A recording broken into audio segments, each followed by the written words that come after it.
Buenas noches. Que se nos viene el frío, ¿verdad? Yo creo que los que nos ven o los que vean los videos van a decir, ¿qué les pasa? De repente manga corta, y luego suéter, manga corta, chaqueta. Van a dudar si son en orden cronológico.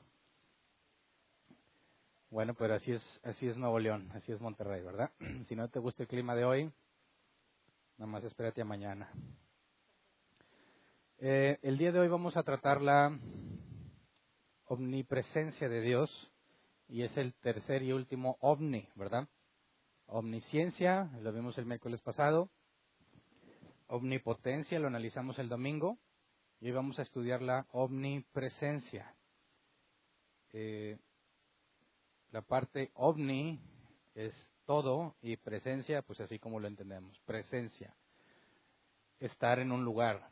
Entonces, cuando dice omnipresencia, habla de que Dios está en todas partes.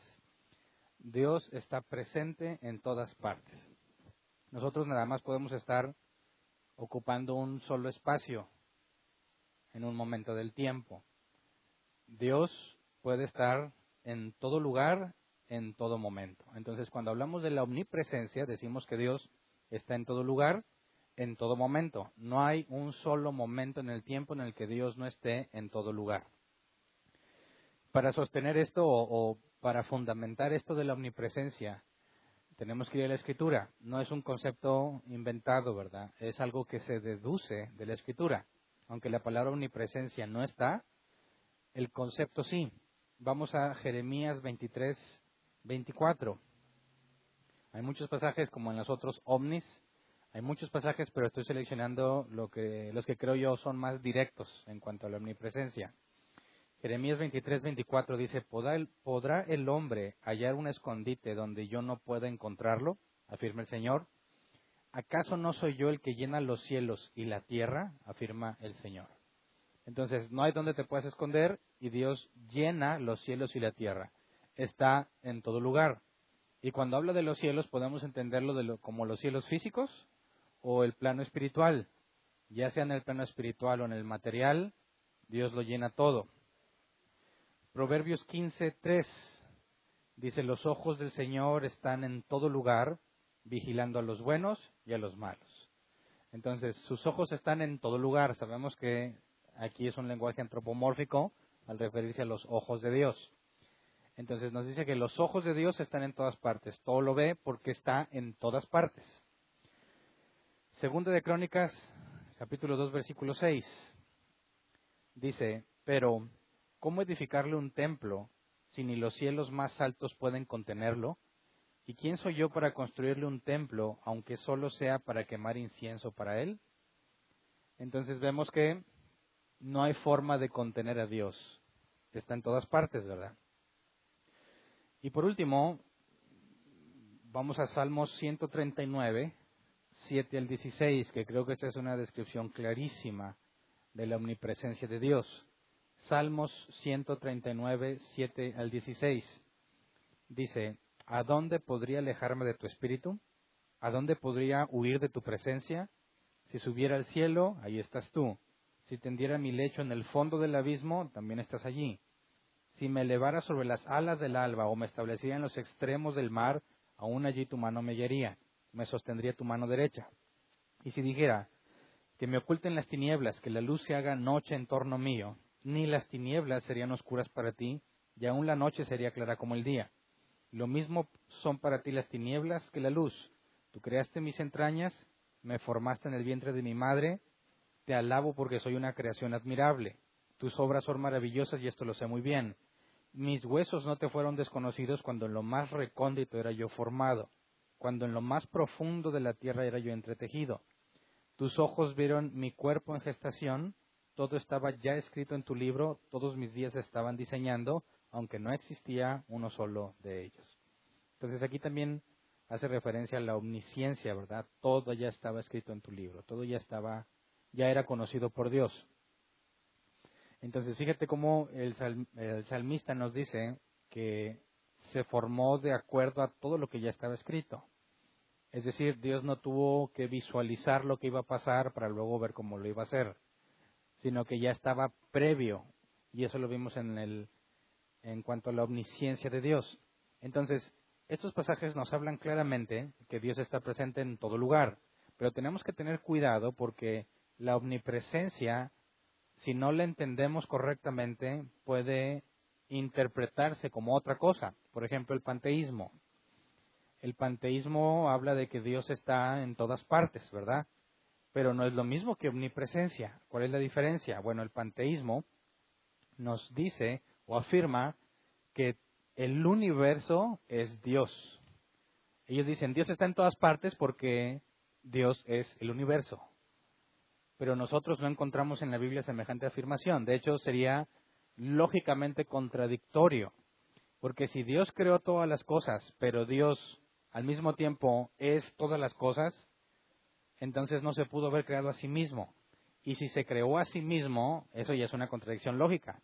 Porque cuando no estaba, tuvo que estar para crearse. Y eso es imposible, lógicamente hablando, ¿verdad? Y si algo es ilógico, por consecuencia es imposible. Entonces, cuando decimos que Dios es omnipresente, no estamos diciendo que estamos de acuerdo con el panteísmo. Estamos diciendo algo totalmente distinto.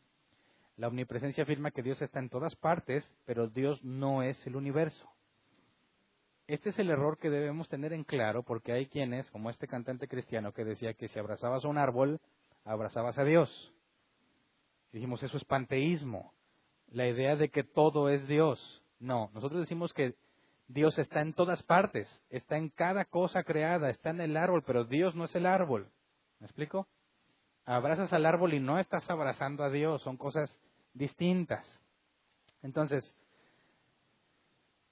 la idea de que Dios está en todas partes y es todo, también proviene del gnosticismo. ¿Se acuerdan cuando vimos las herejías de la Trinidad? Que todos somos una especie de modo de Dios, como si Dios fuese todas las cosas y nosotros incluyendo. Tampoco es así. Estamos diciendo algo totalmente distinto. También hay que aclarar que la omnipresencia no significa que Dios está repartido en el universo. Es decir, ¿de qué forma puede Dios estar en todas partes? La primera que vimos en cuanto al panteísmo es decir, Dios es todo. Por eso está en todas partes. La segunda idea es que Dios es tan gigantesco que abarca todo. No sé si me explico. Voy a tratar de plasmarlo. Supongamos, en cierta forma, que esta parte de aquí es el universo, todo lo que hay. Sabemos que el universo no es eterno, por eso está representado por un círculo y tiene límites.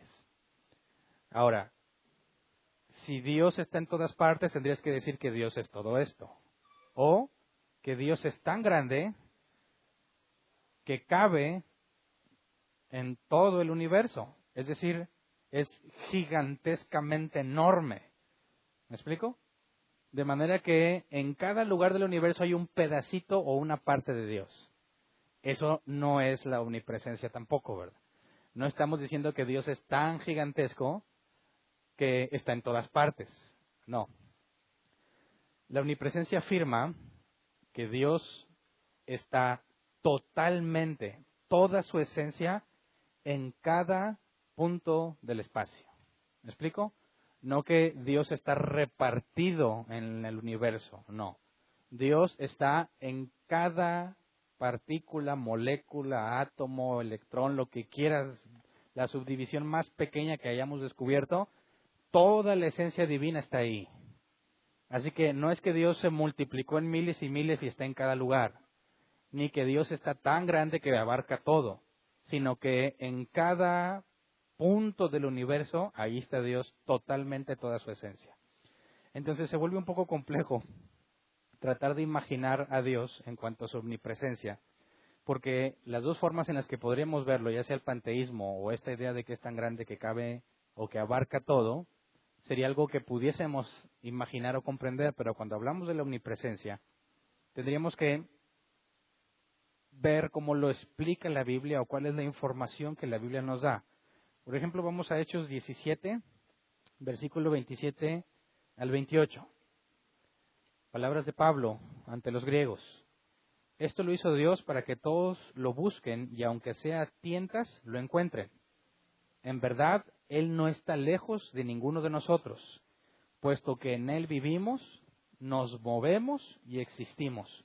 Como algunos de sus propios poetas griegas han dicho, de Él somos descendientes. Entonces, Pablo nos dice que no está lejos, ¿verdad? Fíjense bien, no está lejos de nosotros. En Él vivimos, nos movemos y existimos. O sea que Dios está muy cerca de nosotros, tan cerca que estamos en Él, ¿verdad? Ahora vamos a Salmos 33, 13 al 14.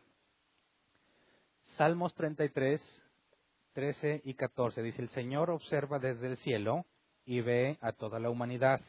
Él contempla desde su trono a todos los habitantes de la tierra. ¿Y qué podemos entender de este pasaje? No que Dios está cerca, sino que está lejos. Tan lejos que desde allá ve todo, ¿verdad? Dios dice que nuestros pensamientos son tan lejanos como el cielo de la tierra. Y aquí nos dice que el Señor observa desde el cielo y ve a toda la humanidad. Él contempla desde su trono a todos los habitantes de la tierra. Entonces tenemos dos ideas aparentemente opuestas. Pablo nos dice que está muy cerca de nosotros, ¿verdad? Estamos en Él. Y luego el salmista nos dice que Dios está allá en el cielo y desde allá nos ve a todos. Entonces, ¿Dios está cerca o Dios está lejos? ¿Es esto una contradicción? ¿Sí o no? ¿Dios puede estar lejos y cerca al mismo tiempo? Decimos, sí, porque es Dios. Sí, pero yo estoy hablando en un sentido lógico. No puedes estar cerca y lejos al mismo tiempo, en el mismo sentido, en la misma dirección. ¿Verdad? Porque si Dios está en todas partes, no podría estar lejos de ti. ¿Sí o no? Si Dios es omnipresente y Dios está en todo lugar, es imposible que esté lejos de mí. Sin embargo, la Escritura habla de un Dios que está lejos de nosotros. ¿Ok? Así que, para poder entender a qué se refiere la Escritura, partiendo de que una contradicción lógica implica que no puede ser dos cosas opuestas al mismo tiempo y en el mismo sentido, entonces la única forma que tenemos de aclarar esta contradicción es encontrar el sentido al cual hace referencia, ¿verdad? ¿En qué sentido está cerca? ¿En qué sentido está lejos? Y para eso hay dos palabras que necesitamos conocer o definir. Voy a borrar mi universo. La primera palabra es, y creo que, bueno, es una palabra muy poco común o no necesariamente es algo que has escuchado en algún momento de tu vida.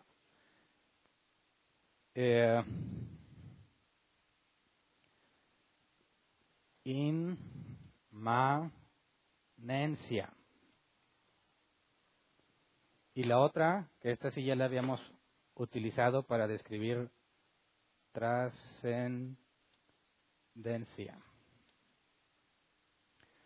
Cuando hablamos de la omnipresencia de Dios, tenemos que entender estas dos palabras para poder explicarlo de una manera congruente y poder resolver el planteamiento que teníamos. Cómo es que Dios puede estar cerca y puede estar lejos al mismo tiempo.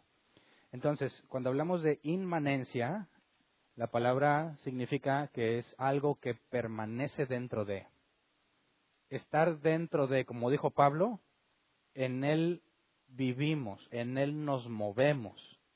Eso es inmanencia. Él está en nosotros o nosotros en Él. Estamos dentro de. Trascendencia es lo opuesto, es lo que va más allá, supera los límites, se eleva por encima de algo. Cuando hablamos del conocimiento de Dios o de la Trinidad, hablábamos que Dios trasciende el tiempo. Es más allá del tiempo, también trasciende el espacio y la materia. Es decir, no depende de la materia, no está hecho de materia, Él es más allá de eso. Cuando hablamos de inmanencia, hablamos de que Dios está en todos nosotros. Entonces, la omnipresencia abarca estas dos palabras, estos dos conceptos, dentro y fuera, pero son sentidos distintos. Por ejemplo, la historia de la humanidad y las distintas culturas que ha habido que desarrollan sus conceptos de deidad, sus dioses, Normalmente los dioses paganos, partiendo de la Escritura, caen en una de esas dos categorías. La inmanencia es aquella creencia de un Dios que está en todas las cosas al extremo de que lo convierten en todas las cosas, que es el caso del panteísmo. ¿Verdad? Los budistas son panteístas. Ellos creen que se conectan con Dios al tener contacto con el universo. Entonces, para poder acercarse a su deidad, se apartan para tener contacto con la creación. ¿Me explico? Es inmanencia pura. Tenemos otros casos donde son los dioses puramente trascendentes. Son totalmente ajenos a nosotros, nada que ver con nosotros. No nos comprenden, no les interesan nuestras vidas, a menos que obtengan un beneficio de nosotros. Y tendríamos, por ejemplo, el panteón griego, Zeus y todos esos dioses que no están necesariamente relacionados con nosotros, pero dependen, según la mitología griega, de que les lleves ofrendas u oraciones, ¿verdad? Los egipcios tenían este mismo concepto. Tenías que ir a su templo y darle algo para que se beneficiara y accediera a darte algo a cambio. Pero son muy ajenos a nosotros. Entonces, la Biblia no ubica a Dios en ninguna de las dos de forma independiente, sino en las dos. Eso lo podemos encontrar, por ejemplo, en Isaías 57:15. Isaías 57:15. Fíjate, dice, porque lo dice el excelso y sublime, el que vive para siempre, cuyo nombre es santo. Yo habito en un lugar santo y sublime, pero también con el contrito y humilde de espíritu, para reanimar el espíritu de los humildes y alentar el corazón de los quebrantados. Entonces, cuando él dice que él habita en un lugar santo y sublime, sabemos que es entre comillas, la morada celestial donde el hombre no puede ir, ¿verdad? Donde es imposible que nosotros estemos. Él habita en ese lugar, pero también en el que es de contrito y humilde de espíritu. Cuando dice que habita en un lugar santo y sublime, habla de la trascendencia, está más allá de nosotros. Y cuando dice que también con el contrito y humilde de espíritu, eso es inmanencia. En este pasaje tenemos las dos cosas, los dos conceptos. Dios es inalcanzable para nosotros, pero al mismo tiempo está en nosotros. Eso tiene serias consecuencias, porque si Dios está en nosotros, y no nada más en nosotros como personas, sino en todos lados, vamos a Colosenses 1:17, en la Reina Valera 60. Colosenses 1:17 dice, y Él es antes de todas las cosas, y todas las cosas en Él subsisten. Y aquí tenemos otra vez, haciendo referencia a la trascendencia y a la inmanencia. Él es antes de todas las cosas. Está más allá de lo material, del espacio y del tiempo. Eso es trascendencia. Y todas las cosas en Él subsisten. Todo está en Él. Todos estamos en Él. Eso es inmanencia. Entonces, si todo está en Él, si no hubiese Dios, no habría nada. ¿Me explico? Si por alguna razón Dios dejara de ser, cosa que lógicamente es imposible, pero supongamos que se puede, si Dios dejara de ser Dios en un instante y dejara de ser omnipotente o dejara de ser omnipresente, no existiría nada, porque todo está en Él. ¿Me explico? Cuando hablamos de la omnipotencia, decíamos que Él sostiene a todos con su poder. La omnipresencia también tiene que ver, porque Dios está en todo, en todos, al mismo tiempo y en todo momento. Entonces, no estamos hablando de ningún concepto pagano o tomado prestado de alguna mitología, de alguna otra civilización. Es un concepto que es extraído de la Biblia. Ya les di pasajes donde habla de inmanencia y trascendencia en el mismo versículo, como algo que pertenece a Dios. Entonces, Dios, en cuanto a la problemática de si está lejos o cerca, podemos decir que Dios su inmanencia está en nosotros siempre, eso es lo que implica, y la trascendencia, que está lejos, y hace referencia a dos cosas separadas.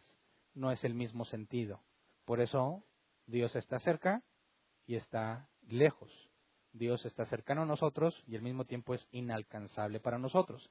Así que cuando leemos pasajes en la Escritura como este, Proverbios 15:29, dice, el Señor se mantiene lejos de los impíos, pero escucha las oraciones de los justos. ¿Cómo entendemos este pasaje? Porque cuando los cristianos, no informados sobre la omnipresencia, como era mi caso, lees ese tipo de pasajes, te viene a la mente que puedes estar sin Dios, ¿verdad? ¿Sí o no? Y decimos, es que antes yo estaba sin Dios y sin esperanza, como dice un pasaje, ¿verdad? ¿En serio estabas sin Dios? ¿Cómo le hiciste? Porque ya leímos el Salmo que dice que no importa dónde vayas, ahí está. Si vas a lo más alto, ahí está. A lo más profundo, ahí está. En los extremos del mar, ahí está. ¿Cómo le hiciste para estar sin Dios? Ahora, si el Señor se mantiene lejos de los impíos, entonces Él puede dejar de ser omnipresente. No, ¿verdad? ¿Cómo explicamos esta supuesta lejanía o esta supuesta ausencia de Dios? Y sobre todo vamos a una pregunta un poco más compleja. ¿En el lago de fuego va a estar Dios ahí o no? ¿Sí o no? Vamos a Mateo 25:41 para ver algo, escuchar del propio Jesús, darnos respuesta en esto. Dice, luego dirá a los que estén a su izquierda, apártense de mí, malditos, al fuego eterno preparado para el diablo y sus ángeles. Yo podría concluir a partir de este pasaje que Dios no va a estar en el lago de fuego, no va a estar en el infierno. Jesús dijo, apartaos de mí, id allá al fuego eterno preparado para el diablo y para sus ángeles. Para el diablo y para sus ángeles, pero como tú eres del diablo, te vas con ellos, ¿verdad? El lago de fuego no fue preparado para los hombres, sino para el diablo y para sus ángeles. Y ahí vas tú, bueno, espero que no tú, alguien más, ahí va otro a ese mismo lugar. Pero pudiésemos concluir que Dios no va a estar ahí, apartaos de mí. ¿Cómo le hago para apartarme de Dios? Ahora vamos a Apocalipsis 14, 9 y 10. Apocalipsis 14, 9 y 10.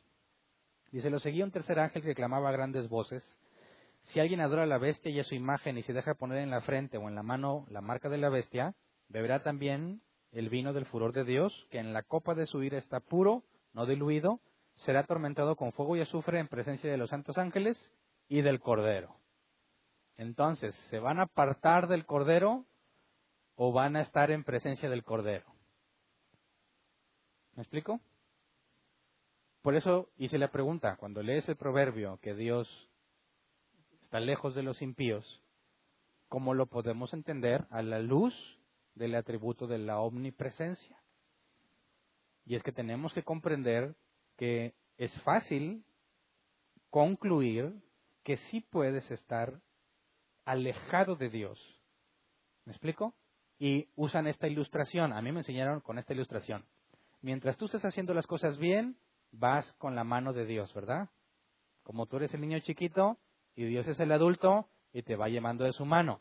Pero si tú te empiezas a distraer y agarras las cosas del mundo, a mí me dijeron que tú piensas que estás agarrando a Dios, pero Dios ya se fue. Entonces tú sigues acá o lo sueltas y te entretienes y cuando quieres volver a agarrar dices, caray, ya se fue. Y como ya se fue, te va a empezar a ir mal. Porque el diablo dice, ándale, quedó solito. Entonces empieza a robarte y a maltratarte y a darte enfermedades y un montón de cosas. Y tú dices, Dios, ¿por qué te alejaste de mí? Regrésame contigo. Y tú te tienes que esforzar para que luchar contra los demonios y luchar contra todas las cosas y reclamar lo que te quitó. Y poco a poco hasta que, vuelves a agarrar la mano de Dios y vuelves a caminar con Él. ¿Verdad? ¿A alguien le enseñaron así? Ok. Ahora, otra idea. Vienes a la iglesia y dices, no, Dios no está aquí. Hay que hacerlo venir. Y le dicen a los de la alabanza, abran brecha para llegar a la presencia, porque aquí no está, ¿verdad? Entonces tienes que rascarle con todas tus energías y dices, no, pero es que necesitas entregar. Y se parece al concepto del payaso Pipo. Pipo no sale hasta que le cantes que salga Pipo. Y entonces, según vea el ambiente, ya como que sale, ¿verdad? Y los cristianos, fíjate, piensan, porque a mí me enseñaron también eso, pues ¿dónde andabas, Hernán? A mí me enseñaron también eso, que si tú venías, iba a empezar la reunión. Ahora, yo creo que ustedes se pueden dar cuenta que yo no soy muy animado en ese sentido, es decir, yo no soy mucho de expresar que si estoy feliz y que, ¡ay!, que grito, yo no. Yo me expreso de otras maneras, ¿verdad? Sí lo expreso, pero no de forma tan extrovertida. Entonces, imagínate a mí en una congregación donde dicen, Dios no va a venir hasta que le dances. Y yo al principio decía, pues que no venga, no me importa. Y conforme pasa el tiempo y te vas acostumbrando al ambiente, pues como que te vas animando un poquillo. Entonces ya, bueno, pues hoy sí viene, y me ponía a danzar, con ganas, se siente algo. Yo nunca he negado, se siente algo, ¿verdad? Científicamente sabes que el ejercicio genera ciertas sustancias químicas que te hacen sentir bien. Pero el cristiano piensa que porque está ahí fue Dios, lo que siente es Dios, ¿verdad? Y siempre he puesto el ejemplo, ya saben que va a jugar la final Tigres y Monterrey, ¿verdad? ¿Qué va a sentir la hincha rayada cuando meta gol Monterrey? Van a sentir la presencia de Dios en el sentido de lo que muchos cristianos piensan que es la presencia de Dios. ¿Me explico? Esa euforia y adrenalina y alegría, y dicen, ahora sí vino Dios. Y a mí me empezó a surgir la pregunta, bueno, hay una competencia entre todas las iglesias el domingo porque todos queremos que Dios venga aquí. Entonces, todos llegan solos y el que le eche más ganas o el que cante más chido o el que empiece primero es el que se lleva la presencia. Y yo me sentía mal porque decía, no, pues allá en otro lugar tienen instrumentos más chidos, tocan más chido, tienen mejor voz, hasta show de luces tienen. Si yo fuera Dios, ¿a dónde voy? ¿A dónde van a recibir más beneficio? Pues donde hay más gente. Entonces, fíjate cómo también el cristiano piensa que donde hay mucha gente, ahí está Dios, ¿verdad? Y yo soy honesto, cuando nosotros empezábamos, y éramos un grupito que oraba en mi casa, alguien le decía, ¿te gustaría reunirte a orar? No, gracias. Dice que qué chiste ir a un grupillo de poquillas personas que agüite. No, yo quiero que llegue y pues tengan galletitas y climita cuando hace calor y sillas cómodas y que todo esté bien, o sea, ponme proyector. Y es algo que nosotros como iglesia experimentamos.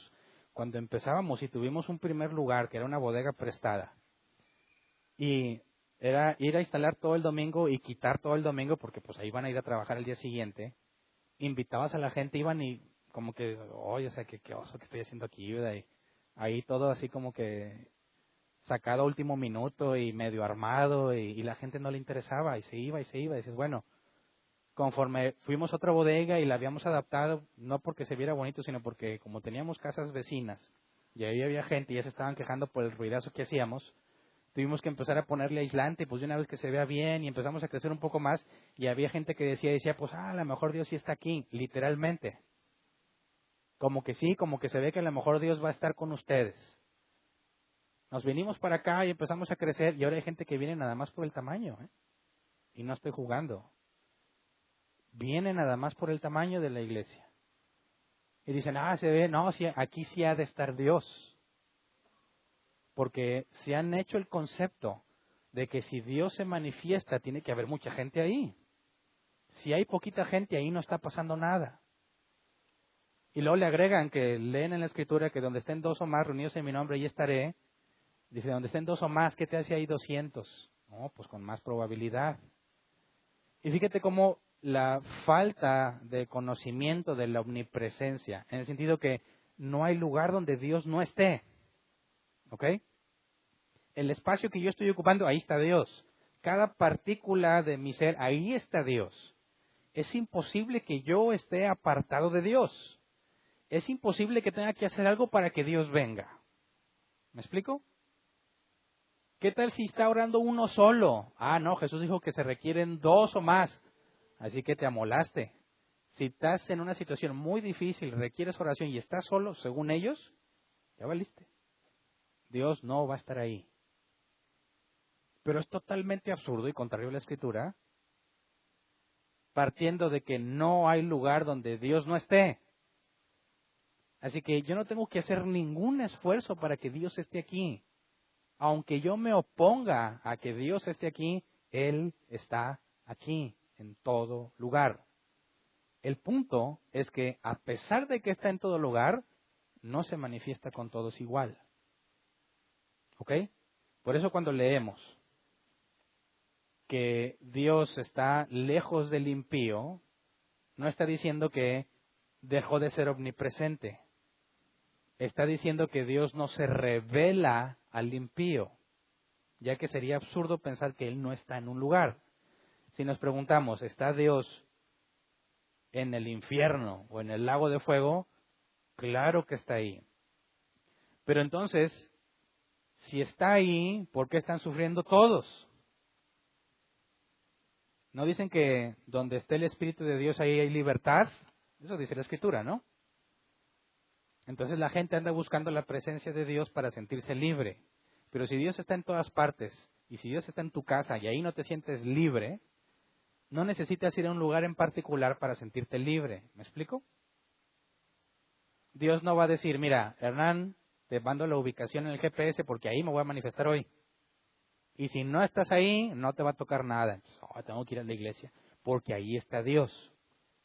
¿Te fijas cómo hay parte de verdad en lo que dicen, hablando de una manifestación de Dios, pero es totalmente falso, que Dios no esté en un lugar o que Dios va a estar allá o va a estar acá?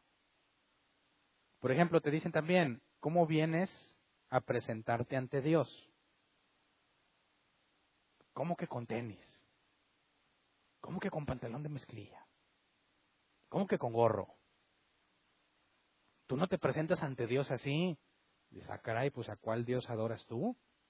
Porque el Dios de la Biblia, el cual yo adoro, he estado con Él desde que nací y jamás me he despegado. Y si está conmigo siempre, Él me ve bien fodongo y bien arreglado. No sabía que el venir a estas 4 paredes requería un código de vestimenta porque ahí iba a estar. Claro que por cuestión de moral y armonía, no te vas a venir de una forma que no corresponde a un lugar público, ¿verdad?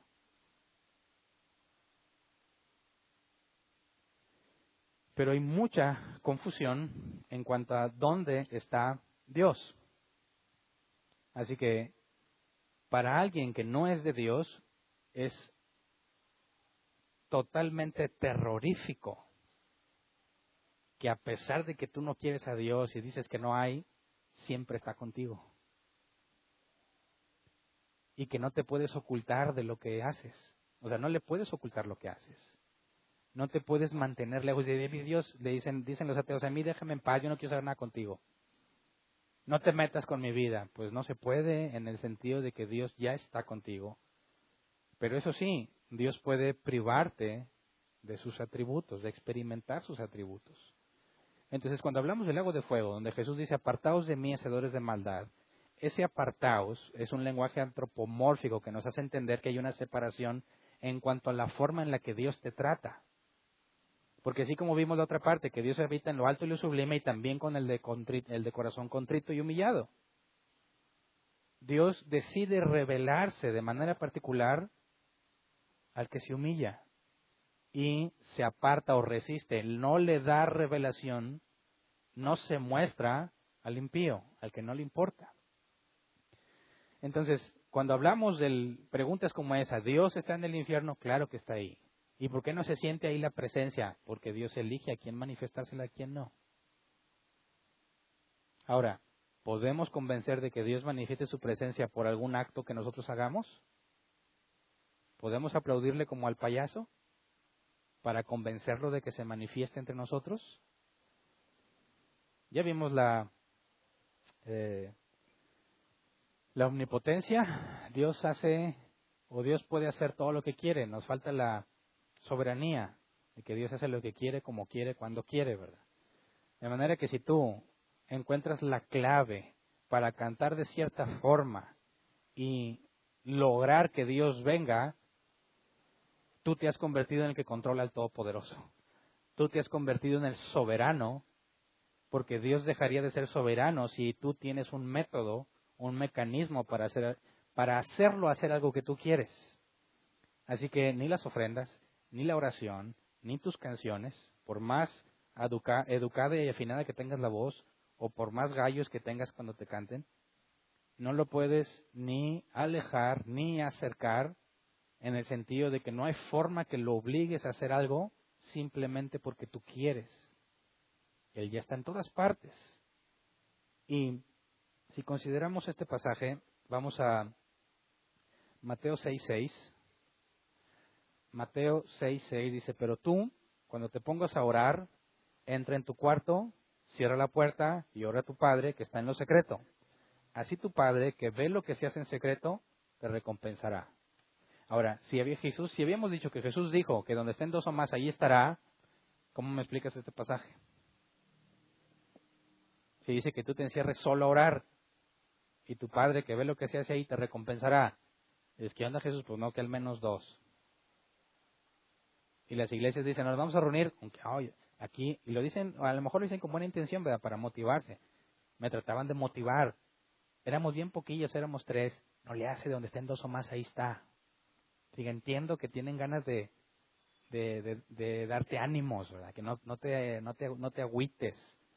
Aunque algunos de Colombia ya me preguntaron que qué significa agüitar, así que tengo que dar definiciones. No te entristezcas, no te frustres, porque son 3. Mira, aquí dijo Jesús, cuando vas a orar, enciérrate tú solo. Es imposible que la cantidad de personas determinen si Dios va a estar ahí o no. Es el corazón contrito y humillado, como leímos en el otro pasaje, lo que Dios hace en la persona para manifestarse a esa persona. Así que la omnipresencia para aquel que no es de Dios es algo aberrante, es algo terrorífico. Pero para el que ha nacido de nuevo, conforme a la voluntad de Dios, partiendo de este Mateo 6:6, nunca estás solo. Nunca. Cuando estás haciendo las cosas bien y te va mal por hacerlo bien, y nadie se da cuenta de lo bueno que estás haciendo, Dios sí sabe. Ahí está. Y te estuvo viendo. Por eso la Escritura dice, todo lo que hagáis, hacedlo como para el Señor y no como para los hombres. Por eso Elías, vive Jehová en cuya presencia estoy. Y lo decía en todos lados, ¿verdad? Entonces, si siempre estás ante Dios, dice, no lo hagas como para los hombres. Hazlo como para Dios, que siempre te está viendo, que siempre está contigo. Nosotros que con nuestra voluntad y con nuestro pensamiento queremos someternos a Dios, aunque según Pablo y Romanos 8 no siempre podemos, porque terminamos haciendo lo que no queríamos hacer. Bueno, qué excelente noticia, que esos momentos en los que estoy luchando por hacer lo bueno, ya sea que caiga o no, Dios estuvo conmigo en todo ese momento. Vamos a Isaías 43:2. Cuando cruces las aguas, yo estaré contigo. Cuando cruces los ríos, no te cubrirán sus aguas. Cuando camines por el fuego, no te quemarás, ni te abrazarán las llamas. Dios va a estar contigo siempre. Entonces, cuando estás haciendo algo bien, Dios te está viendo. Y cuando estás haciendo algo mal, también. Y aún así no se va de ti. ¿Me explico? Es imposible que se vaya de ti. Pero si hablamos en el otro sentido, aún así, como dice la Escritura, si nosotros somos infieles, Él permanece fiel, porque Él decidió amarte a pesar de quién eres. Entonces, tener contigo, en ti, en todo tu ser, en cada parte de tu ser a Dios, son excelentes noticias. Hebreos 13:5-6. Hebreos 13:5-6. Manténganse libres del amor al dinero y conténtense con lo que tienen, porque Dios ha dicho, nunca te dejaré, jamás te abandonaré. Así que podemos decir con toda confianza, el Señor es quien me ayuda, no temeré. ¿Qué me puede hacer un simple mortal? ¿Me explico? Si Dios está siempre conmigo y ha decidido amarme, no me va a dejar nunca, jamás. Jesús dijo, estaré con ustedes todos los días hasta el fin del mundo. Sabemos que en su naturaleza humana es imposible, pero en su naturaleza divina es omnipresente. Está con nosotros siempre. Así que cada vez que pecas, lo haces en la presencia de Dios. ¿Verdad? No estaba solo. Allí estuvo contigo. Cuando más debilidad tienes, ahí está. Y a veces nos sentimos solos. Cuando estamos en problemados, nos sentimos solos cuando no tenemos ayuda de alguien. Pero se nos olvida que Dios está con nosotros siempre. Y si está con nosotros siempre y estuviésemos conscientes de eso siempre, nuestras decisiones serían muy distintas. ¿Verdad? Es más, el cristianismo en general sería muy distinto si entendieran que no hay forma, método alguno de forzar o traer a Dios.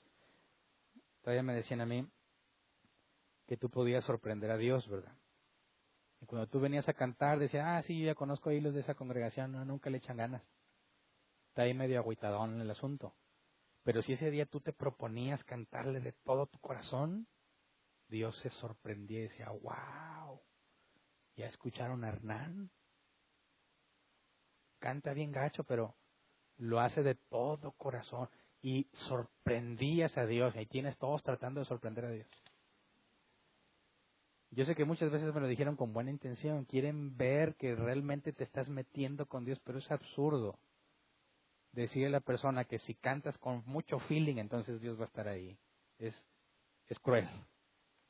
Tienes a toda la gente ahí desgastándose. ¡Ah! Y eso en ninguna forma puede influenciar a Dios. Por eso no importa qué tan chido cantes o qué tanto te hayas vaciado, como el borracho cantando canciones, es tu corazón, es tu esencia. ¿Eres nacido de nuevo? Dios te hizo nacer de nuevo para amarte, para estar contigo siempre y bendecirte. Cantes o no cantes, ¿sí o no? Dice, no, necesitas cantar a fuerza. Es la principal forma de adoración. Bueno, acaban de condenar a todos los mudos cristianos. ¿Verdad? Pobres mudos. ¿Cómo le van a hacer para adorar a Dios si no pueden cantar? ¿Verdad?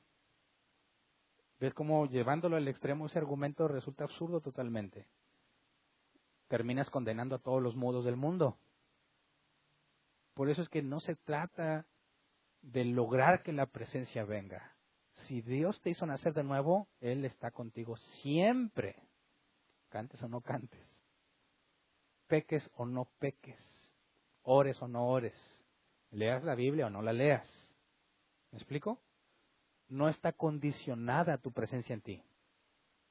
Si Él, desde antes de la fundación del mundo, dijo, Hernán es mío, es imposible que lo cambies. Dios es inmutable. Siempre va a estar contigo y ese es el mayor consuelo que puedes tener. Porque si le agregas la omnipotencia, si Dios conmigo, ¿quién contra mí? ¿Me explico? Y si tú te imaginabas que ibas de la mano con Dios y de repente te distrajiste, no digas, ¡ay, me quedé solo! No, Dios sigue estando allí. Y digas, es que antes andaba sin Dios y sin esperanza. Explícame con más detalle, ¿cómo que andaba sin Dios? Bueno, es que no conocía a Dios y hacía cosas malas. Ándale, no andabas sin Dios. Caminabas contrario a su voluntad, que es totalmente distinto. Entonces, yo sé que en el lenguaje cristiano o cristianoide se entienden, ¿verdad? Y agarras esas frases y las repites, no, que sí, que sí. Y se convierte en unas frases que la gente dice, que cuando las analices de cerca dices, es absurdo lo que dices. Tengamos cuidado de que nuestro vocabulario sea bíblico.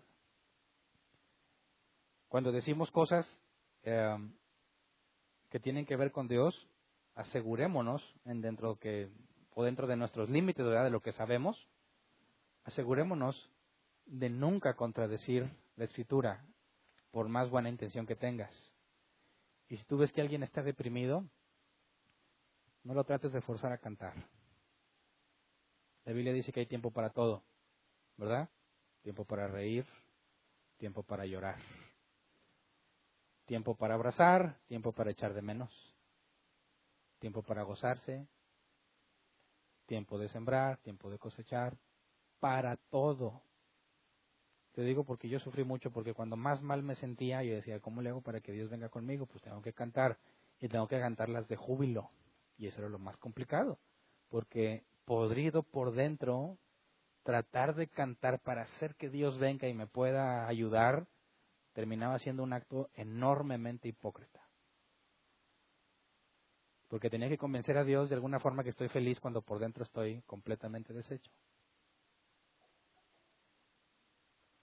¿Me explico? Entonces, cuando tengas ganas de cantarle a Dios, cántale porque lo quieres hacer.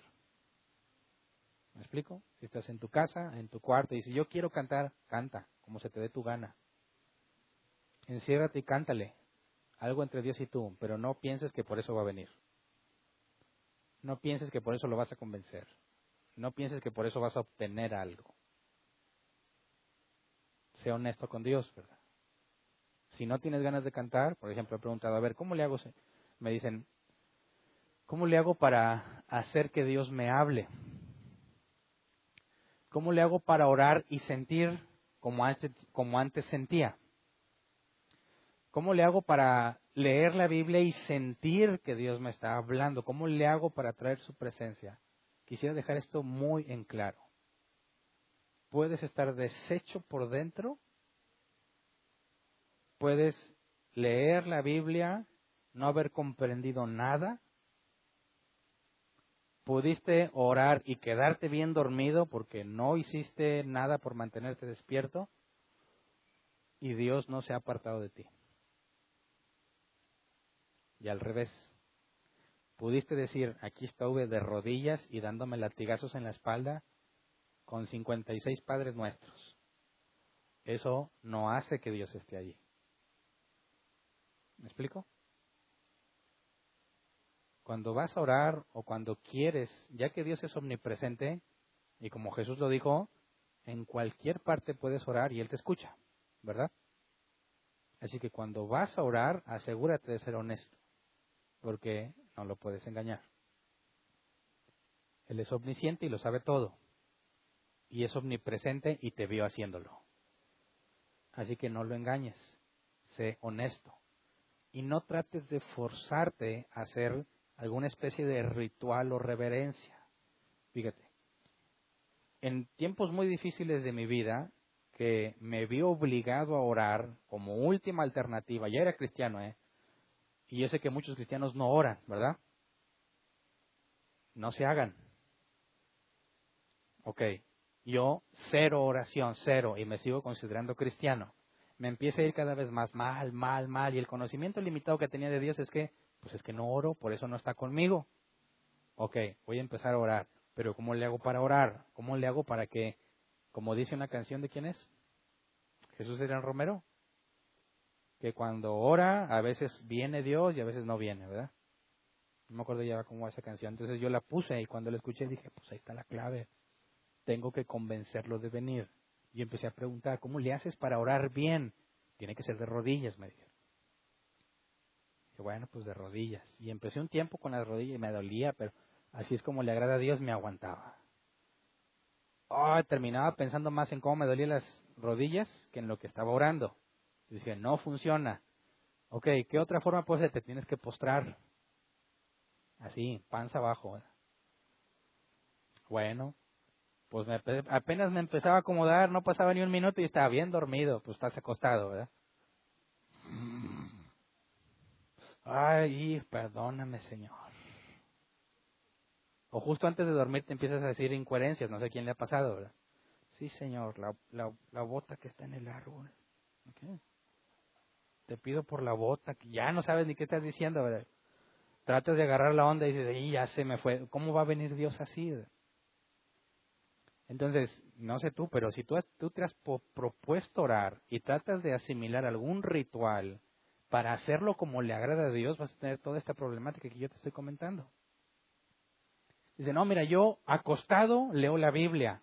Pues ya calientito, leyendo la Reina Valera 60, no empiezo con el libro de las genealogías. Maús engendró a no, ya, ni siquiera 3, 4 versículos y terminas bien dormido. Entonces, tuve que ser honesto conmigo mismo y decir, soy un pésimo cristiano porque no puedo hacer lo que los otros cristianos hacen y por eso me va mal, porque Dios no viene en mis devocionales, la palabra. No viene a mis devocionales, estoy yo solo.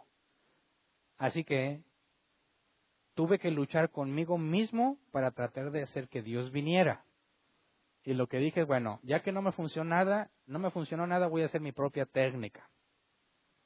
¿Cómo le hago para no dormirme? Bueno, pues me voy a sentar, voy a tener muchas luces prendidas y voy a estar tomándome un cafecito con unas galletas. Cuando se me ocurrió platicarle eso a alguien, me dijo, ¿qué te pasa, Hernán? Eso es abominación. Es horrible. ¿Cómo menosprecias la presencia? Comiendo café con galletas mientras oras. Y yo me preocupé, dije, que es cierto, ¿verdad? Y dije, pero no tengo de otra. Es la única forma de mantenerme despierto. Y si quiero orar de perdido 15 minutos, tengo que estar tomando café y comiéndome unas galletas que me gustan. Porque si no me gustan, no funciona. Así que tuve que empezar a implementarlo. Y ¿sabes qué? A veces duraba 2 horas orando. Se me pasaba el tiempo rápido, porque en lugar de estar tratando de forzarme a hacer un ritual para tratar de agradar a Dios, empecé a platicar a Dios como si estuviera hablando con un buen amigo. Y mientras que, como te iba diciendo, Dios, las cosas han estado muy complicadas. Pero te doy muchas gracias por estas galletas. Y empiezas a hablar y platicar y empecé a darme cuenta que aunque no sentía nada, me encontré a mí mismo hablando de muchas cosas con Dios, cosa que nunca había podido hacer. Entonces todavía me seguía quedando la duda, ¿habrá venido Dios o no? Y decía, bueno, venga o no venga, aquí voy a estar yo. Y entonces uno le echa ganas a pesar de lo ignorante que es. Venga o no venga, ahí voy a estar. Y así estuve, y de repente sentía cosas, ay Dios, hoy vino Dios, y después no vino. Y entonces fíjate, aunque empiezas a avanzar en darte cuenta que no se trata de un ritual que tienes que hacer, sino que se empieza a hacer un hábito, dejé de sentarme con el café y las galletas. Ahora donde quiera que estaba, me encontraba hablando con Dios. ¿Y sabes qué? No sentía nada, pero yo me veía cambiado cada vez más, porque es muy distinto enfrentar el día con cosas acumuladas del día pasado. Pero si cada mañana te pones a hablar con Dios y le cuentas cómo te sientes, y te pones a recordar como el salmista hacía, cuando decía, Dios, mis enemigos me rodean, estoy acabado, todos se burlan de mí, pero tú fuiste quien nos sacó de Egipto, tú me has sostenido antes, y se pone a acordarse de todo lo que Dios ha hecho con él. Cuando tú haces eso y le dices a Dios cómo te sientes y luego te pones a acordarte de todo lo que Dios ha hecho por ti, te soy honesto, muchas veces te sigues sintiendo muy mal, sabes que las cosas están mal, pero algo adentro de ti te dice que Dios está contigo, pase lo que pase. Y empiezas a entender poco a poco la omnipresencia, de que no hay forma de que no estés con Dios. Así que, si te viene a la memoria, aunque ande en valle de sombra de muerte, no temeré mal alguno. Eso es entender la omnipresencia. No pensar que vino, me sentí con ganas y entonces funcionó. No, sino que no importa que esté en el valle de sombra de muerte, yo sé que Él está conmigo, por eso no tengo miedo, porque en ningún momento me quedé solo. ¿Me explico? Pero fíjate cuánto me tomó a mí entender. Darte cuenta que no se trata de un formalismo ante Dios para tratar de impresionarlo, de convencerlo de que venga, sino de ser tú y hablar con Él. Estar consciente de la enorme necesidad que tienes de hablar con Él y de decirle cómo te sientes. Y de decirle lo que ya sabe, porque ya vimos que en la omnisciencia dice la Escritura que todavía no lo digo y Dios ya lo sabe. Así que no lo estoy informando, lo digo porque necesito hablar con Él.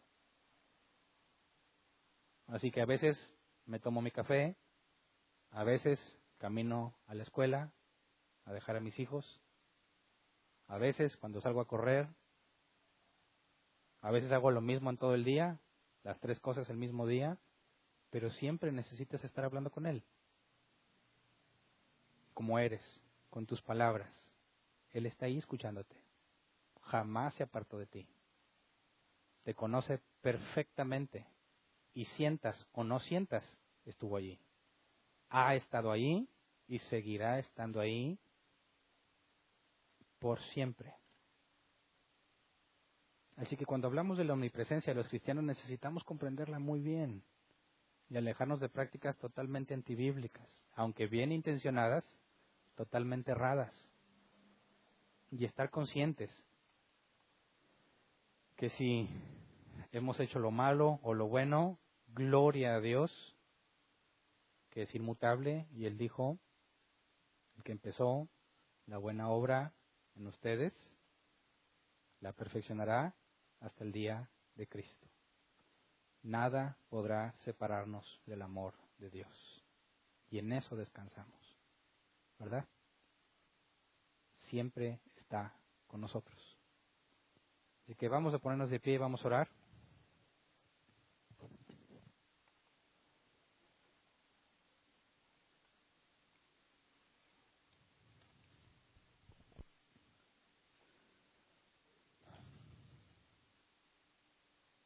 Vamos a pedirle algo que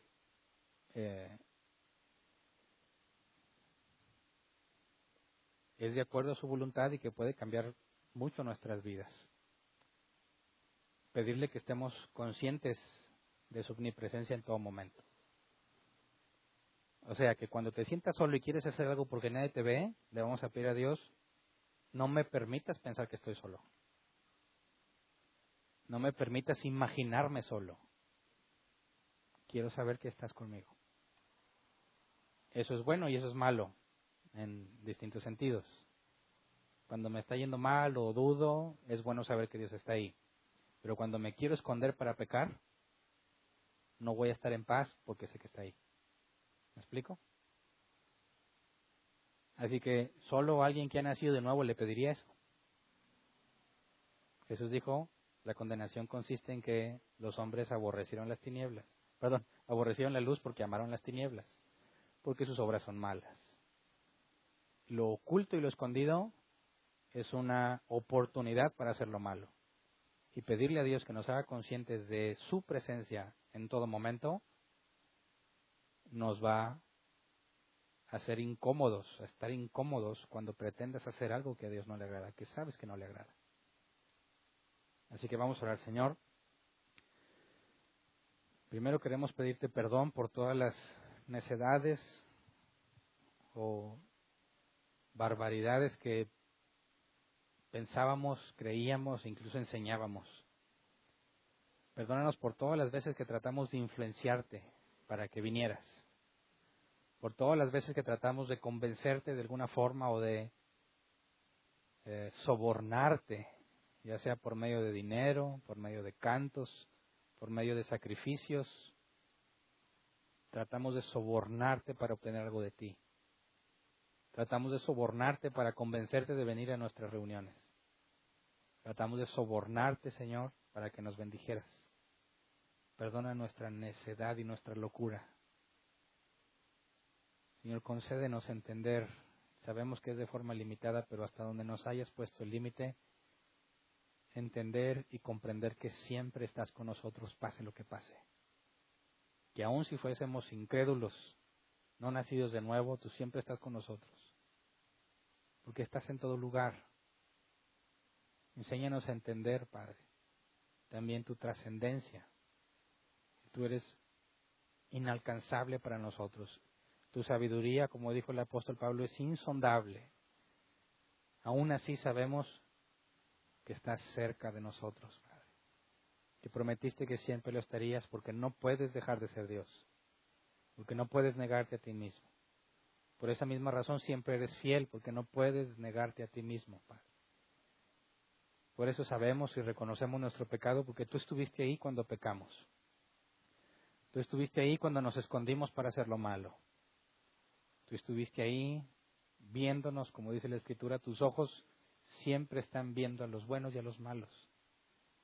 Tus ojos nos vieron cuando deliberadamente nos rebelamos contra ti, Señor. Y aún así, eres fiel. Aún así nos amas porque tú decidiste hacerlo con amor eterno, antes de la fundación del mundo, Señor. Así que no hay palabras para expresar nuestra gratitud, porque a pesar de nosotros tú nos has amado. Porque no hay nada en nosotros que pudiese ser atractivo para ti, Señor. Nos has llamado para tu gloria y para tu honra, solamente porque así te plació. Y por eso estamos agradecidos. Perdona nuestras maldades, nuestros pecados, y haznos conscientes de tu presencia en todo momento. Queremos decir, como decía Elías, vive Jehová en cuya presencia estoy. Estar consciente que no importa qué esté haciendo, siempre estás conmigo. Al acostarme, al levantarme, siempre estás conmigo, Señor. Ayúdame a entenderlo, que me sea de consuelo en los momentos difíciles y que me sea como un límite cuando quiero pecar. Transfórmame, Señor, a tu imagen. Si me rebelo, disciplíname. Si peco, corrígeme, Señor, pero no me entregues a mis propios deseos. No me hagas pensar que estoy oculto. No me hagas pensar que estoy lejos de ti, que no te vas a enterar de lo que hago. Concédenos estar conscientes de tu presencia, Señor. Gracias por tanta paciencia que nos has tenido. Gracias por tolerarnos. Gracias por tratar con nuestras vidas, por darnos a cada uno conforme a nuestra necesidad, por disciplinarnos a cada uno según sus áreas de debilidad. Gracias porque nos sostienes. Gracias porque nunca nos dejarás. Amén. Pueden sentarse. Pasemos a la sección de preguntas. Si tienes una pregunta, levanta tu mano y te llevan el micrófono. Acá hay una pregunta. ¿Me ayudan con el micro, por favor? Gracias. Buenas noches. Buenas noches. Ahorita que mencionabas acerca de tu experiencia cuando orabas, que decías que a veces sentías algo y a veces no, y decías, Dios sí vino, Dios no vino. Me quedé pensando, ya ves que en las iglesias cristianas suelen mucho decir el que está cantando, Dios habita en medio de la alabanza. Ajá. Y pues efectivamente en Salmo 22:3 dice, pero tú eres santo, tú que habitas entre las alabanzas de Israel. Sí. Eso se refiere a que en las alabanzas es mencionado Dios, por eso se dice que habita, o que realmente habita cuando se le alaba a Dios. Ok. Bueno, ahí habría que tomar en cuenta, cuando interpretamos un pasaje hay que ponerlo en armonía con toda la Escritura, ¿verdad? Y ya leímos que Dios se aleja del impío. ¿Qué tal si el impío canta?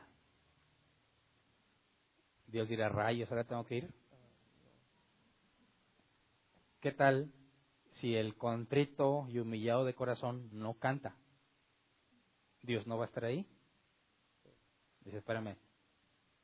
La forma correcta de interpretar ese pasaje de que Dios está en la alabanza de su pueblo, ahí está la respuesta, de su pueblo, de los que son de Él, de los que tienen un corazón contrito y humillado ante Él.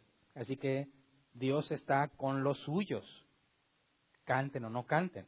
Y en ese pasaje cuando dice en la alabanza de su pueblo, implica que su pueblo está agradecido y le canta, pero no es porque le cante que Dios está ahí, sino porque son de Él. ¿Me explico? Sí, pero bueno, aquí va mi duda. O sea, ¿a qué se refiere con decir que Dios habita?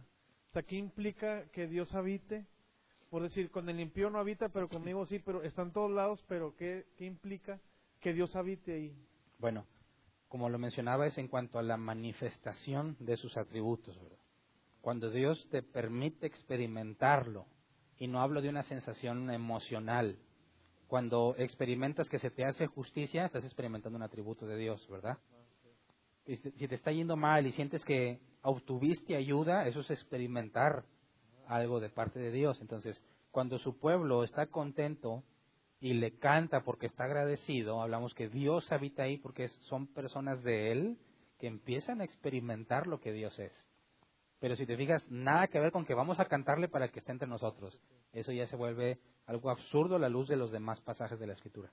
O sea que en mi diario vivir, porque tienes un montón de dificultades en tu diario vivir, y de repente viste una luz en medio de tus problemas, eso implica que fue Dios que habitó o habita en. Es que el hecho de ahí habitar en el lenguaje antropomórfico implica que Dios está ahí y lo puedes ver e interactuar con Él. Entonces, desde el punto de vista humano nos podemos sentir solos, pero hablando de la omnipresencia, nunca estás solo. Entonces, ese concepto de soledad o sentirte alejado de Dios sería, en lenguaje antropomórfico, lo opuesto a que Dios esté ahí contigo. Entonces, si hablas de los israelitas que tenían el tabernáculo y decían, Dios está con nosotros, eso, como todo el camino en el desierto y todo lo que estuvieron sufriendo y padeciendo, no había agua, Dios les daba agua. No había comida, Dios les mandó maná. Se fastidiaron del maná, Dios les mandó codornices, incluido el castigo y la disciplina, ¿verdad? Con las codornices. Venían a atacarlos, Dios les hablaba, ya sea que le levantaran las manos a Moisés, o que Josué pidiera que Dios extendiera el día. El concepto de que Dios habita entre su pueblo implica que experimentas el favor de Dios en tu vida. Entonces, cuando el pueblo le está alabando, implica que Dios ha estado entre ellos porque los ha estado ayudando. Pero no lo puedes tomar en el sentido literal de que Dios vive entre los que cantan, porque aunque cantes, si eres un impío, Dios no habita en ese sentido contigo. Entonces decir que habita es asumir que sus atributos se están manifestando en el que te lo está alaba. ayudando, Ajá. que sientes que te hace entender, avanzar. Es como dice, se ve que Dios está entre ustedes. Entonces es lo mismo donde Moisés le decía a Dios, dice, si tu presencia no va conmigo, No vamos. Ok. Entonces es la misma situación. Exactamente. Gracias. ¿Alguien más? Allá atrás. Buenas noches, hermano. Buenas noches. Tengo una pregunta sobre, ahorita comentabas que cuando tenemos pruebas, en el capítulo de Santiago, en el número 1, en el versículo 2, dice que debemos de estar en sumo gozo cuando nos encontremos en diversas pruebas. Y ahorita que comentabas que cómo sabemos que Dios está con nosotros, Pablo le dice que cuando sepamos que tenemos los frutos del Espíritu, ahí es cuando podríamos nosotros reconocer que el Señor está con nosotros. Sí. Cuando experimentamos gozo, paz. Pero ahí, bueno, habría que ver la palabra gozo en el sentido bíblico, porque nosotros en nuestro idioma entendemos el gozo como estar alegre, ¿verdad? Pero ¿podrías estar gozoso cuando se muera algún familiar o algún ser querido? Dices, oye, algunos dicen, sí, yo aquí estoy bien contento, ja, aunque se murió. Dices, espérame, no está hablando de eso la Escritura, ¿verdad? Porque ese gozo en el original implica un estar agradecido con lo que pasa, no necesariamente sentirte feliz. Entonces, estoy en pruebas y me siento gozoso, no te está pidiendo que estés riéndote y feliz aunque te está yendo bien mal, sino que tú estés agradecido con Dios por lo que está pasando, porque sabes que todo obra para bien. Entonces, ese gozo proviene del Espíritu Santo y podemos saber que Dios está contigo porque tienes gozo en medio de la dificultad. ¿Sí? Esa era nada. ¿Alguien más?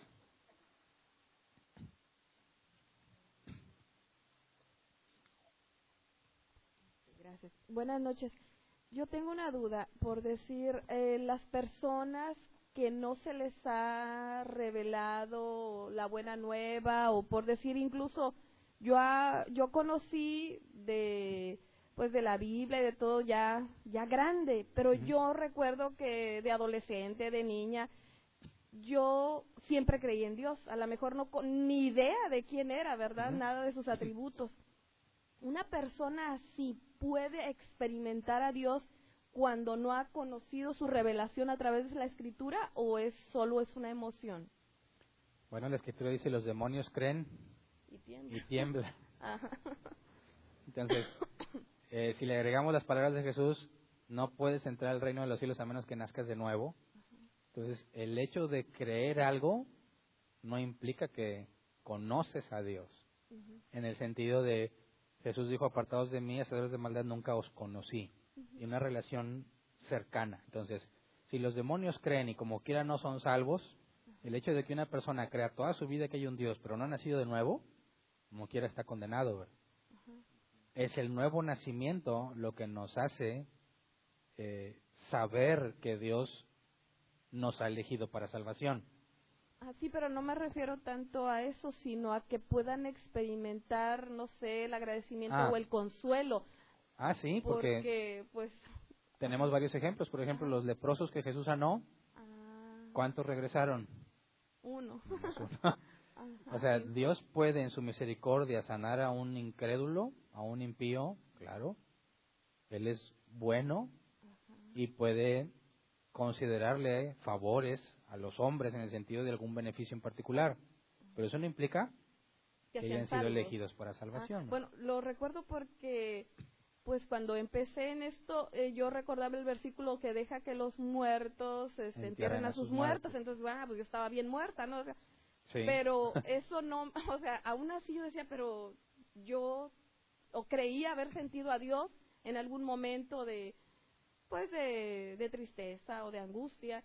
Y dije, a pesar de que estaba muerta en mi espíritu, o así fue como me enseñaron, que al momento en que tú llegas, te acercas o haces la oración, para que me di cuenta a medida que horas la hice, pero que ahí hay como esa, que revive tu espíritu o algo así, pero eso ya entendemos que solo puede ser a través del nuevo nacimiento, cuando pasas dejas de de muerte estar muerto a vida.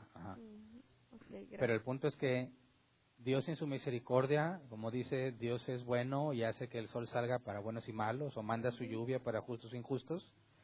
Dios en su misericordia puede permitir incluso sanar a alguien. Yo conocí un caso de una señora que acudió a la iglesia donde yo me congregaba antes, porque su hija, creo que uno de sus pulmones era muy pequeño y estaba muy grave. Se le habló de Dios y se oró por ella y así, y al poco tiempo llegó con radiografías donde mostraban que su pulmón ya era normal. Y todos estábamos impresionados porque nos constaba que vimos a la muchachita totalmente enferma y después la vimos como si nada. Y aún así ellos nunca quisieron saber nada de Dios. Después de que experimentaron eso, se regresaron a su vida como era antes. Qué mejor ejemplo, ¿verdad? De que recibieron beneficios. Exacto. Okay, gracias. ¿Alguien más?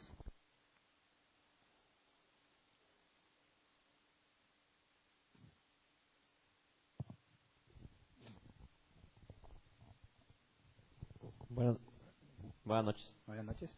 En Génesis se habla sobre que el hombre es creado a imagen y semejanza de Dios. En ese caso de la omnipresencia, ¿cómo no caer en el panteísmo al decir, ¿sabes qué? Abrazo a Dios cuando tengo un prójimo, al prójimo que lo abrazo? ¿Cómo decir que no está en él en ese sentido? Okay. Es que una cosa es portar la imagen de Dios y otra cosa es que yo sea Dios. El panteísmo implicaría que yo soy una parte de Dios. Entonces, no hablarías de crear algo a imagen de Dios, porque ni siquiera hablarías de crear. Porque ¿cómo podría Dios crearse a sí mismo? Es lo que mencioné al principio. Entonces, partir del panteísmo y tratar de explicar, jamás podrías hablar del principio de las cosas. Entonces, si somos creados y portamos la imagen de Dios, pero somos seres limitados, es imposible que tengamos los atributos divinos. Al decir que Dios es trascendente, también estamos diciendo que Él es el único trascendente, porque no hay nada previo a la creación. Entonces, es imposible partir de Génesis al panteísmo por el hecho de que portemos la imagen de Dios. ¿Me explico? En cuanto a la inmanencia, bueno, nosotros somos, en relación a Dios, vendríamos siendo, la creación viene siendo inmanente, por así decirlo. No, al revés, el atributo es de Dios. Dios es el inmanente, está en toda su creación. Cuando el apóstol Pablo dice que en Él somos y en Él nos movemos y existimos, hace referencia a que si Él está en todo, es como si nosotros estuviéramos en Él. Pero eso no significa que transfieres el atributo de la inmanencia al hombre. El atributo es, bueno, aunque la inmanencia no es un atributo, sino la forma en la que se expresa la omnipresencia, es algo que corresponde a Dios. Pero ahí partiendo del hecho de que no somos nada fuera de Él, siendo creyentes o no creyentes, ¿se podría tomar como inmanente o no? La creación, vaya. No, porque nosotros estamos limitados a un solo lugar en el espacio. Si Dios está en todos lados, es imposible que nosotros repliquemos ese atributo, así hablando de la omnipresencia, ¿verdad? Entonces, Dios está en nosotros. Todos estamos desde ese sentido en Dios. O sea, eso es lo que Pablo trata de expresar. No es algo ajeno a nosotros, sino que todos estamos en Él, porque Él está en nosotros. Es un sentido distinto. ¿Sí? Más o menos. Okay. Bueno, esta otra pregunta. Ahorita comentaron sobre lo bueno de Jesús, no recuerdo qué libro es, pero que dice, apartados de mí, nunca los conocí. Uh-huh. En cuanto a la omnisciencia, bueno, sabemos que Jesús habla está hablando de cuando sea el juicio, ¿no? O sea, ahí ya es Dios como tal.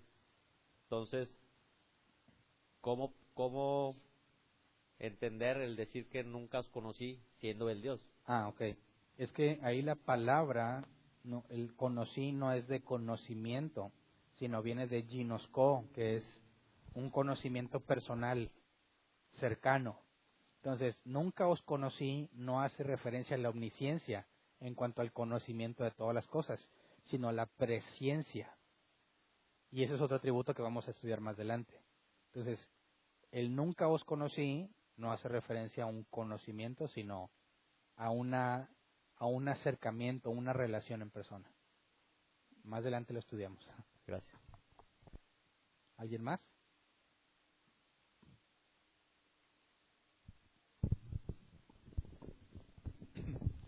Buenas noches, pastor. Buenas noches. Pastor, ¿cómo entender todas estas cosas que nos has explicado en el caso de tantos lugares inhóspitos que existen en el mundo, donde no hay seres vivos en cuanto a, por ejemplo, el pasaje que dice que en él vivimos y nos movemos? Uh-huh. Lugares inhóspitos en esta tierra, hay muchos, no sé, en el fondo del océano. Y todo esto que nos ha explicado acerca de la omnipresencia de Dios, que no sea el panteísmo, ¿cómo podemos entender la omnipresencia de Dios en ese tipo de lugares? Pero ¿cuál sería el problema de que Dios esté en un lugar totalmente inhóspito? Mi pregunta es, ¿cómo está en esos lugares inhóspitos? ¿Cómo lo podemos entender?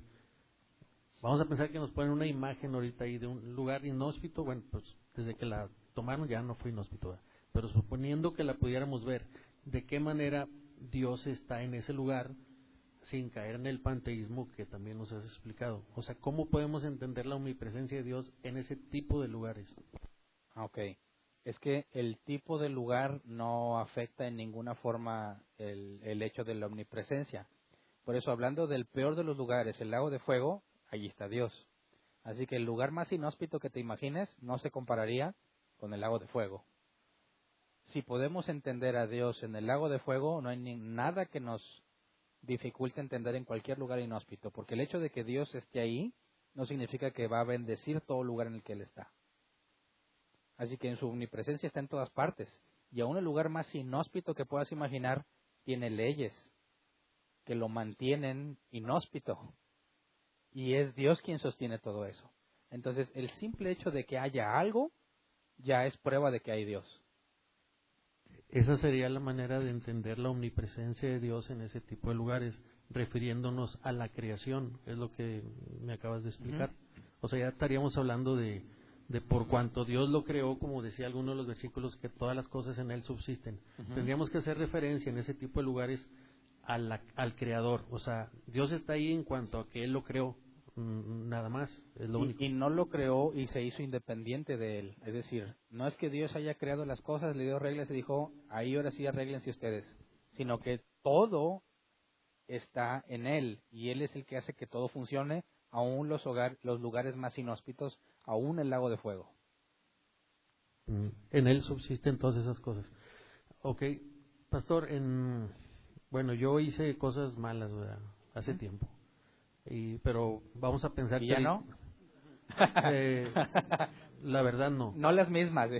Sí, no, o sea, yo no podría decir que ahorita sigo haciendo cosas malas. O sea, la verdad no lo podría decir. Pero hace tiempo sí, ¿verdad? En aquel tiempo. Pero vamos a pensar que ahorita están violando a una niña. Y no pensemos en el lago de fuego y que Dios y que apartados de mí, no. Ahorita están violando a una niña o están descabezando a algunos hombres En ese tipo de casos o lugares o situaciones que se están presentando ahorita, Ajá. ¿cómo entendemos todo lo que nos has explicado igual acerca de la omnipresencia de Dios? ¿En qué manera la podemos entender en ese caso donde ahorita está el violador haciendo mal, está el asesino? Ahí, ¿cómo podemos entender la omnipresencia de Dios? Bueno, partimos de lo mismo. El hecho de que Dios esté en un lugar no implica que va a bendecir ese lugar, ¿verdad? La omnipresencia no tiene nada que ver con la manifestación de la bondad o de los atributos. Ahora, el problema del mal lo tocamos en la clase o en el tema pasado de la omnipotencia. Tendríamos que separar las cosas emocionales de las intelectuales. ¿Puede haber un Dios bueno y todopoderoso y maldad al mismo tiempo? Demostramos que lógicamente es posible. No hay ninguna contradicción ahí. Entonces, si Dios tiene suficientes buenas razones para permitir la maldad, entonces Dios permitiría la maldad porque hay un bien que está persiguiendo. Y desde la perspectiva divina, las cosas son muy distintas.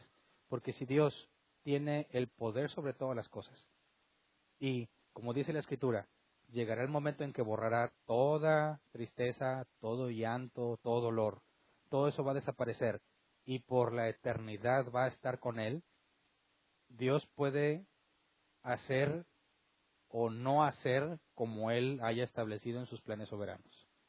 Emocionalmente puede generar una carga difícil de llevar. Que no me agrade eso es algo totalmente distinto a entender intelectualmente por qué Dios pudiese permitirlo. Así que reconocemos bíblicamente hablando que puede ser muy doloroso. Puede destrozarte emocionalmente, pero eso no implica que no hay una buena razón para llevarlo a cabo. Entonces, intelectualmente tenemos la respuesta en la Escritura. Si no te gusta, ese es un problema aparte. Tú tendrías que lidiar con tus emociones, pero intelectualmente no hay nada ilógico en que Dios permita la maldad para llegar a un bien. Y el caso extremo es Jesús. Y por medio de lo que Dios permitió en Jesús, todos tenemos salvación. Cualquier sufrimiento humano que compares con el Calvario de Cristo, no hay comparación. Y si Dios permitió la máxima maldad sobre un hombre totalmente inocente y puro, para lograr un beneficio en toda la humanidad que Él eligió para salvación, las demás cosas que según su voluntad decida permitir, no presentan un problema intelectual. Emocionalmente sí hay que tratarlo y asimilarlo y llorarlo, como la Escritura enseña. En el caso del luto, cuando perdieron a Moisés, cuando perdieron a Aarón, se dedicaron 30 días a llorarlo. Ese asunto emocional no va a desaparecer, pero bíblicamente también estamos llamados a someter nuestras emociones a Cristo. El día que estemos allá, entenderemos muchas de las cosas horribles que han sucedido en el mundo y entenderíamos, si Dios lo permite, las razones por las cuales Dios lo permitió. Así que la respuesta es en dos áreas. No hay ningún problema bíblicamente hablando en que esas cosas pasen, y emocionalmente tiene que tratarse de manera que puedas dominarlo. Pastor, mi pregunta es más orientada hacia el tema que vimos el día de hoy, refiriéndonos a la omnipresencia. Según lo que me has explicado, lo que alcanzo a entender es que entonces la omnipresencia de Dios en este tipo de casos, independientemente de los sentimientos y la maldad y todo eso, y que si van a obrar para bien o no, lo que he alcanzado a entender es de que la omnipresencia de Dios en este tipo de situaciones es, por así decirlo, permisiva. O sea, que Dios está ahí, pero pues permitiendo que sucedan esas cosas, como tú lo explicas, asumiendo, que a mí me cuesta trabajo hacerlo, que todas las cosas malas van a servir para un bien. Y aunque pones el ejemplo de Cristo, que no hay ninguna duda, y podemos hablar de José y de otros ejemplos bíblicos que son conforme a un propósito bíblico, en lo personal a mí me cuesta trabajo entender que todas las cosas malas apliquen en ese mismo sentido y vayan a ser para un bien, como el pasaje que hemos visto, de que sabemos a todos los que aman a Dios, todas las cosas les ayudan para bien. Pero no sé si lo entendí bien, pastor. Entonces, ¿la presencia de Dios en ese tipo de situaciones de maldad es permisiva nada más? Porque yo no alcanzo, independientemente de si me choca o no me choca, que haya malos y cosas malas, no. O sea, lo que estamos hablando de la omnipresencia, ¿es permisiva? ¿No hay otra manera como lo pueda entender? No siempre. Cuando Daniel fue echado al foso de los leones, Dios intervino. Cuando uno de sus hijos esté en un riesgo de muerte como Jonás a punto de ahogarse, Dios interviene. Pero no intervino cuando mataron a Jesús, no intervino cuando mataron a Pablo, cuando apedrearon a Esteban. Entonces, no se puede generalizar que el hecho de que la omnipresencia esté ahí implica que Dios va a permitir lo que pase. Por eso, lo primero que respondí es, la omnipresencia no implica que Dios va a bendecir todo lugar en el que Él esté. Y si Dios está en un lugar y no lo bendice, sigue siendo su criterio, ¿verdad? Sigue estando ahí. O sea, Y donde él- están violando a la niña, sigue estando Dios ahí. No alcanzo a comprenderlo, pero tengo que asumir que ahí está Dios. Bueno, si hay algo que no se puede comprender, hay dos razones. Que sea ilógico o que te falte información, ¿verdad? No hay otra. Porque si no es ilógico, entonces es comprensible. Todo nuestro razonamiento parte de la lógica. Si no es ilógico, es comprensible. Habría que, si aún así no se comprende, entonces hay que buscar más información, ya que es posible comprenderlo. Entonces, como lo comenté, y ese es el punto que tienes que estudiar, si Dios es bueno y permite la maldad, ¿deja de ser bueno? No, porque puede haber buenas razones para permitir la maldad, ¿verdad? Entonces, no es ilógico ni contradictorio que un Dios bueno permita la maldad. Ahora, si Dios quiere detenerlo, pero no lo hace porque no puede o no lo hace porque no quiere. Él es omnipotente y lo puede hacer, entonces no lo hizo porque no quiso. Un Dios omnipotente puede decidir no hacer algo al respecto y eso lo hace que deje de ser omnipotente, claro que no. Así que no hay nada contradictorio en que Dios permita la maldad y que Él sea bueno y todopoderoso. Eso implica que es comprensible. Por eso, en la parte emocional puede ser desagradable. Y eso es respetable, ¿verdad? Puede desagradarte, pero no puedes decir que no lo entiendes. Creo que ya lo entendí, pastor. Okay. Según es lo que te he escuchado, Él está ahí permitiendo esa maldad y eso no hace que Él deje de ser bueno ni que deje de ser omnipotente. Simplemente Él está ahí pues permitiendo que el violador la viole y que el otro lo mate y todo. Pero Él está ahí, no deja de estar ahí. Así No es como deja lo he de estar ahí. entendido. Pero ya olvidándonos de los sentimientos y todo eso. Pastor, cuando te escucho hablar, me acuerdo del refrán que dice, bueno, no sé si sea refrán, pero que dicen que cada quien habla como le fue en la feria, ¿verdad? Ajá. Cuando pones los ejemplos sobre tu alabanza, sobre tu Ajá. oración y todo eso. Pero estás de acuerdo en que no es algo general y no es una ley, ¿verdad? Lo que a ti te haya pasado, o sea, no quiere decir que a todos nos haya pasado así. ¿Por qué hago este comentario, pastor? La Biblia nos exhorta incluso a la alabanza, nos habla de la oración, ¿verdad? Creo que en eso no hay duda. Entonces, como bien nos has enseñado que la Biblia no se contradice, nada más quiero confirmar yo este punto. Si un cristiano nacido de nuevo siente en su corazón alabar a Dios y siente en su corazón orar a Dios, eso no quiere decir que sea un ignorante y que no haya entendido que Dios es omnipresente. Por las experiencias que nos has compartido y que es cierto, o sea, sí funcionan así, yo no digo que no, pero nomás quería confirmar ese punto. O sea, si un cristiano quiere alabar de todo corazón y es nacido de nuevo y quiere orar a Dios, o sea, eso no le va a quitar ni la omnipotencia a Dios, ni la omnisciencia a Dios, ni la omnipresencia de Dios. Él lo quiere hacer, como tú has dicho, bueno, reformulando la pregunta del hermano, te entendí que esa era una manifestación de que han sido nacidos de nuevos y que están contentos, y por eso dice que Dios habita en medio de las alabanzas de su pueblo. Así más o menos te entendí. Entonces, pastor, tomando en cuenta eso, me quedaron unas palabras como que han nacido de nuevo, Dios ha sido bueno con ellos y ellos están contentos. ¿Cómo te haré la pregunta? No quiero parecer un poco por así decirlo, pastor. Entonces, en esta congregación sí veo que está la Escritura, que veo que está la palabra, que somos edificados, como dice la palabra, todo está bien, todo está bien. Pero respecto a la alabanza, pastor, creo que es parte del pueblo de Dios, creo que Dios ha sido bueno con nosotros. La única duda que me queda entonces, pienso que si entonces no estamos contentos en esta congregación, o por qué Dios no se manifiesta, como preguntaba el hermano, como te entendí que explicaste respecto a ese pasaje de que Él habita en medio de las alabanzas de su pueblo. ¿Acaso es que en este lugar nos falta estar contentos? Yo creo que sí son el pueblo de Dios, y creo que Dios ha sido bueno. Entonces, ¿por qué, por así decirlo, no se manifiesta tanto respecto a la alabanza, ¿verdad? Respecto a que son 2, 3 cantos cada 2, 3 domingos, no sé cada cuándo sea.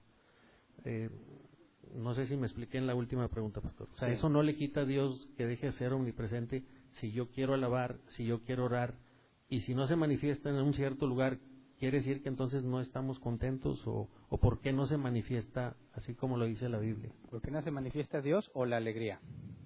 Eso es la alegría. La alegría.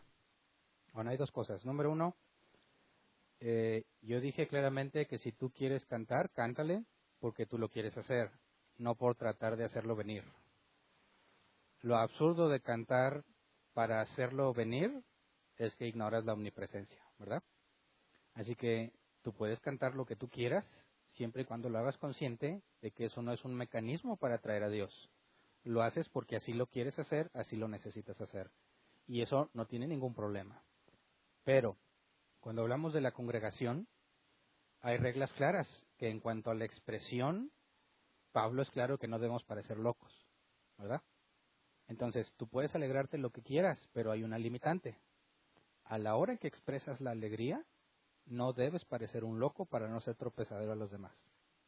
Entonces, partiendo además de que cada uno tiene una forma particular de expresarse, sería imposible que determinaras qué tan alegre está una persona por lo que tus ojos pueden ver.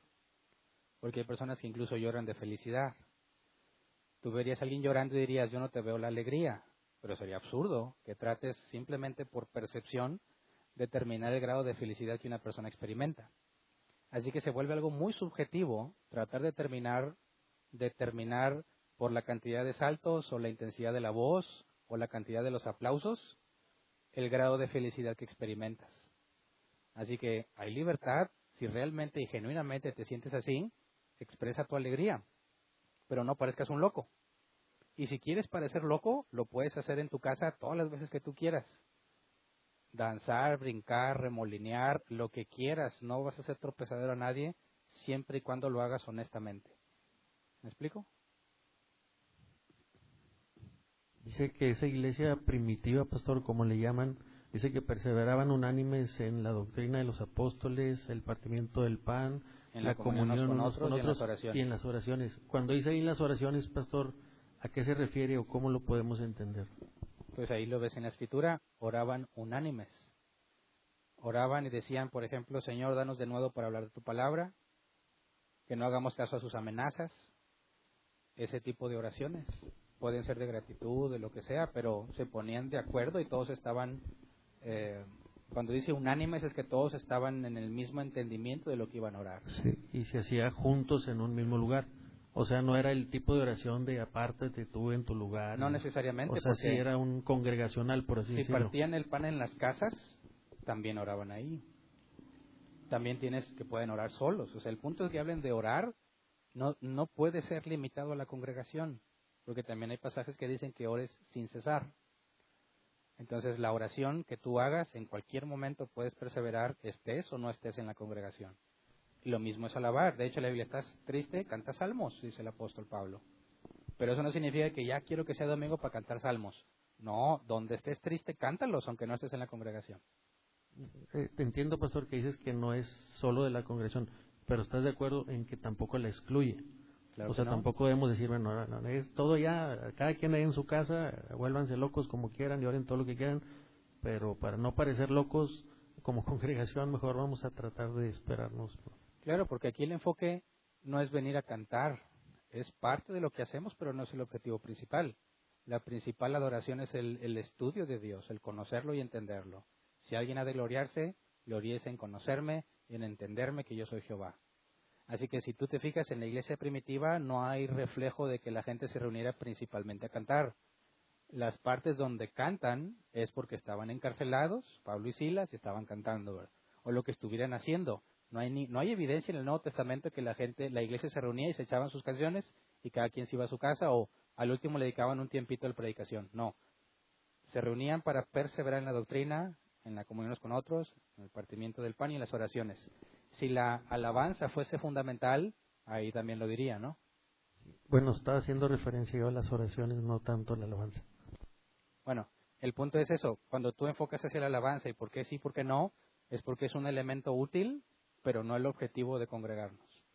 Por eso, si alguien dice que yo necesito cantar, tienes toda la semana para desahogar tu necesidad.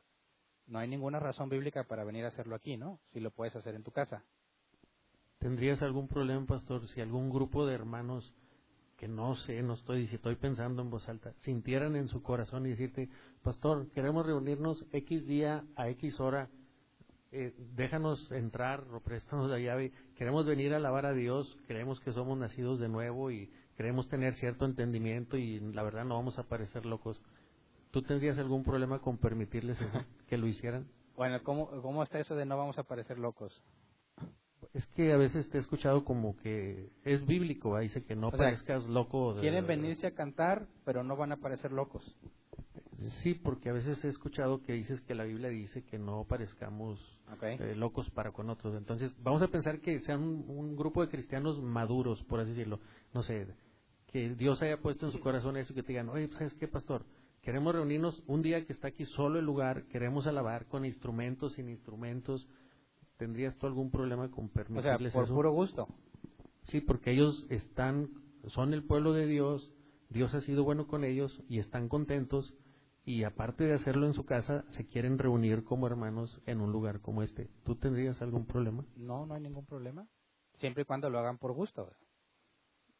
Sí, o sea, no les van a pagar ni nada, ni van a salir sino en la en lugar de que dijeran, venimos a traerle unción o a que Dios se mueva con libertad, ese tipo de cosas, me opondría totalmente porque no es bíblico. No, estamos hablando de gente que tiene cierta madurez, cierto entendimiento. Así como hay quienes dicen, queremos hacer un grupo de debate, excelente, queremos venir a cantar, canten, no hay ningún problema.